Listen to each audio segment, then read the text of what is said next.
ngithi ngibingelele ebandleni kaPresto bazalwane namhlanje ngeke ngaphiwa bazalwane eGrace ukuthi ngikwazi ukuzoma phambi kwenu bazalwane amanga wamandla kodwa ngiyobonga Jehova ukuthi bazalwane ngizoseva bazalwane izwi lokunikelo bazalwane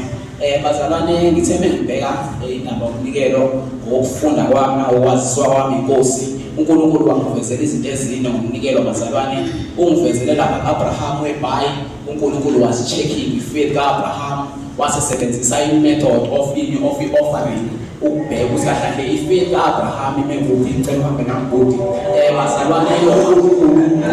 lana besebenzisa le method yokubheka ifaith yomuntu bazalwane there are many methods whereby uNkulunkulu ebheka khona ifaith yomuntu but offering is one of those methods whereby uNkulunkulu usuyikhiphisa into wena uyigugu uwethi kuye iphoda ukusabona ukuthi wena usinikele kangakanani kuyena ngoba siyabona nangoAbraham bazalwane umuntu wayesisebe nawo wonke umuntu wayekhona ngasesigodini sakhe bazalwane kodwa wayengenayo indodana kuyibile to inherit wonke lokuthelilo so into yayidinga uAbraham uyindodana uNkulunkulu wamupha indodana and lo ndodana lena yayigugu uAbraham to the point where ayithanda uAbraham indodana uthi noma senyuka bazalwane uNkulunkulu eseyifuna indodana unyuka nayo bazalwane uyakhala ukuthi uNkulunkulu uzoyibonelela phezulu ngisho uAbraham bazalwane wathi nekucheka inkolo yakhe wasetshenziswa umnikelo kodwa bazalwane libone ukuthi uNkulunkulu wakwazi ukuthi aprovide bazalwane ukuthi wakunikele indodana yakhe because uAbraham bazalwane already had sacrificed indodana yakhe enhliziyweni yakhe wangadinga ukuthi asanze ngezandla kodwa ukunika kwakhe entabeni kwakusekuveze konke ukuthi faith Abraham is confirmed bazalwane and another method uNkulunkulu ayisebenzisayo and another thing bazalwane engiyifundile about umnikelo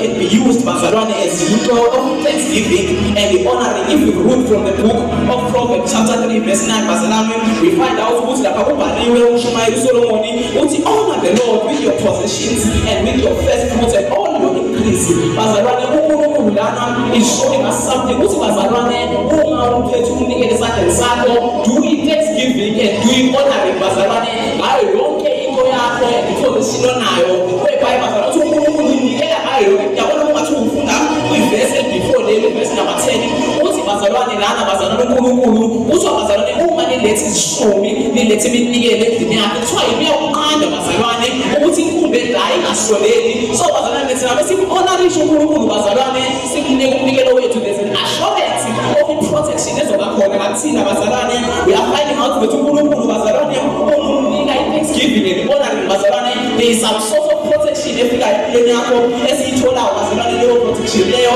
ilapho kuMalaki chapter 3 verse 11 whereby uNkulunkulu ethi khona uzoqanda khona bonke okudlayo okuzofika bazalwane ensimini yakho uNkulunkulu bazalwane uzakuyena unikela bazalwane izishumi zakho kuye he is making sure ukuthi yonke lento ozokuyenza is sustained throughout life span yakho yonke if uNkulunkulu akunika something wena awuyikhiphi first fruit leyo nto leyo we are not sure ukuthi uzoyisustain leyo uNkulunkulu it can be sustained ngokwendlela somhlabeni kodwa uNkulunkulu nekena sandla leyo nto yakhe and bazalwane something else bazalwane that I found bazalwane ngomnikelo ekhulu nazo zonke izinto bazalwane umnikelo can break up stronghold bazalwane ebekade kuphela abantu bazalwane for many years ngoba bazalwane wayeba isiqalekiso stronghold esasiphezu komuntu bazalwane uthi nesihalo uthi it is the law of sin and death uthi bazalwane bafika uJesu uthi uzonke that the way that he gave his own son uthi the one the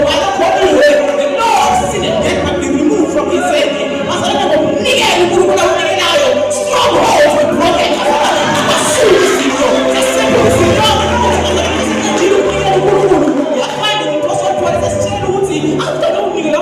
when introduced it to a second law, it was trying to use the law of the spirit of life. From the book of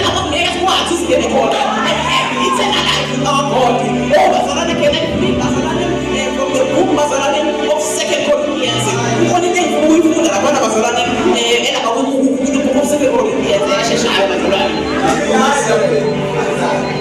Corinthians, chapter 9 verse 7 first Corinthians Thanda ukuthatha lethuba lengibingelele igama lami uNamsile wakwaDlamini bazalwane ngisindisiwe ngiyamthanda kakhulu uJesu